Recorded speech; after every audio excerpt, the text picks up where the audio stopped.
Sai coniugare i verbi riflessivi in italiano? Oggi ho per te un'attività di ripasso che servirà anche per vedere se conosci le abitudini di noi italiani. Sei su Italiano con Eli, il canale che ti aiuterà ad avverare il tuo sogno italiano. Pubblico un video ogni settimana, quindi iscriviti e attiva anche la campanella, così riceverai una notifica ogni volta che una nuova video lezione è disponibile. E se preferisci ricevere la notifica via email, iscriviti alla newsletter. Lo potrai fare gratuitamente sul mio sito elisabettamaccani.com, dove tra l'altro troverai una guida gratuita molto utile per scoprire quali sono i 10 elementi essenziali per parlare l'italiano.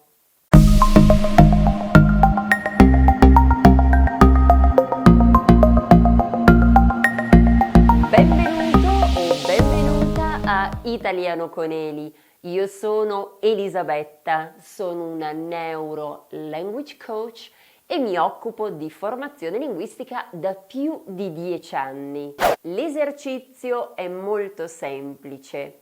A breve qui potrai leggere una domanda e io ti chiedo di fare due cose. Prima cosa, dovrai formulare in modo corretto la domanda. E la seconda, dovrai rispondere. Dovrai pertanto dirmi qual è, secondo te, la risposta corretta. Che ne dici? Cominciamo? Allora, come vedi, la prima domanda è: la gente che mettersi questo colore può essere sfortunata. Allora, come diventa la frase se coniughiamo il verbo? La frase diventa: la gente che si mette questo colore può essere sfortunata. Vediamo di quale colore si tratta. Nero, viola o rosso? La risposta corretta, che probabilmente ti sorprenderà, è viola. Sì, il colore viola, specialmente a teatro. Ti chiederai il motivo.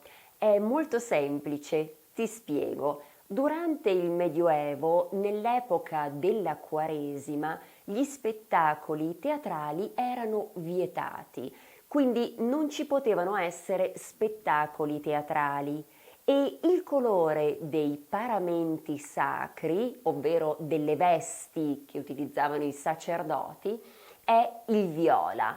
Pertanto il viola ricorda il periodo della Quaresima, quando per le compagnie teatrali era un'epoca molto difficile perché non si poteva lavorare. Ancora oggi tra gli artisti, specialmente chi lavora a teatro, il viola non è ammesso, è una vera e propria superstizione. Chissà se questa superstizione c'è anche nel tuo paese. Scrivimelo nei commenti. Domanda numero 2. Questa è facile. In questa stagione molti italiani vanno al mare e riposarsi. Come diventa la frase? E si riposano. Guardiamo qual è la risposta esatta. Inverno, estate o autunno? Estate, certo. Vedi, sapevo che l'avresti indovinata. Domanda numero 3. Se svegliarsi presto la mattina, devi usare questo oggetto. Coniughiamo il verbo. Se ti svegli. Certo, perché qui c'è scritto devi. Il verbo è coniugato alla seconda persona singolare. Pertanto, se tu ti devi svegliare, se ti svegli presto la mattina, devi usare questo oggetto. Quale oggetto? Il comodino? La sveglia o il phon? In realtà può essere che si utilizzino tutte e tre queste cose, ma la risposta corretta è la sveglia, che serve appunto per svegliarsi al mattino. Se non conosci l'altra parola, ovvero phon, è semplicemente l'asciugacapelli. Questa parola deriva dal tedesco Föhn.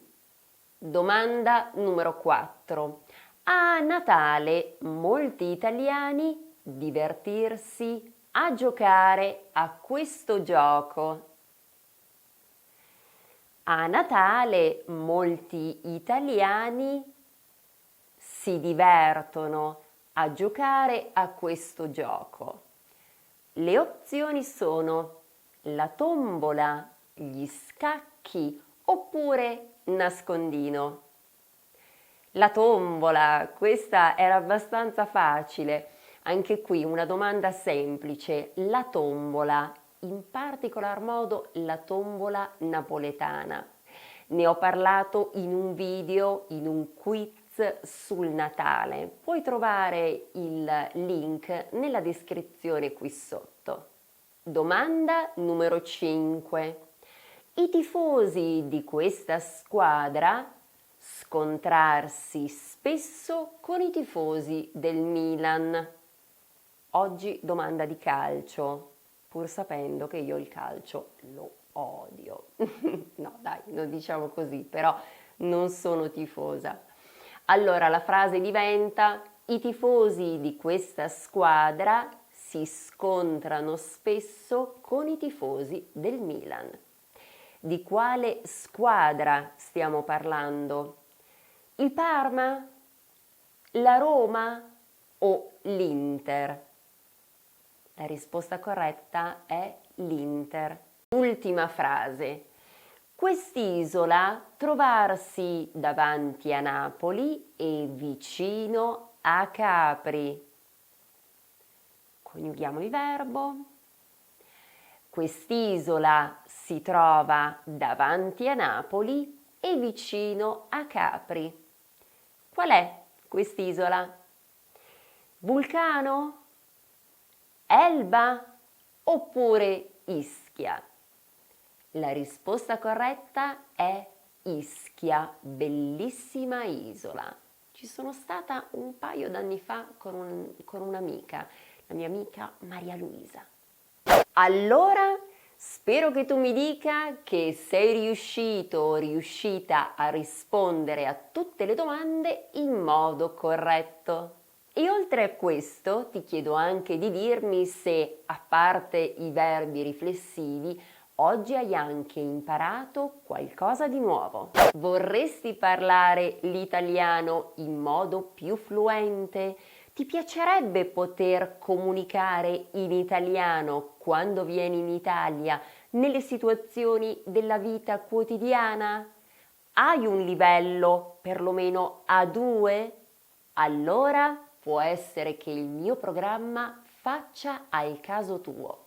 Se vuoi sapere se FNC, ovvero Fluency and Confidence Italian Program, fa il caso tuo, allora prenota una chiamata, così valuteremo insieme se effettivamente questo programma fa il caso tuo. Se questo video ti è stato utile, ti chiedo di mettere un mi piace, di condividerlo con i tuoi amici e naturalmente iscriviti al canale se non l'hai ancora fatto. Trasforma il tuo sogno italiano in realtà. Grazie dell'attenzione.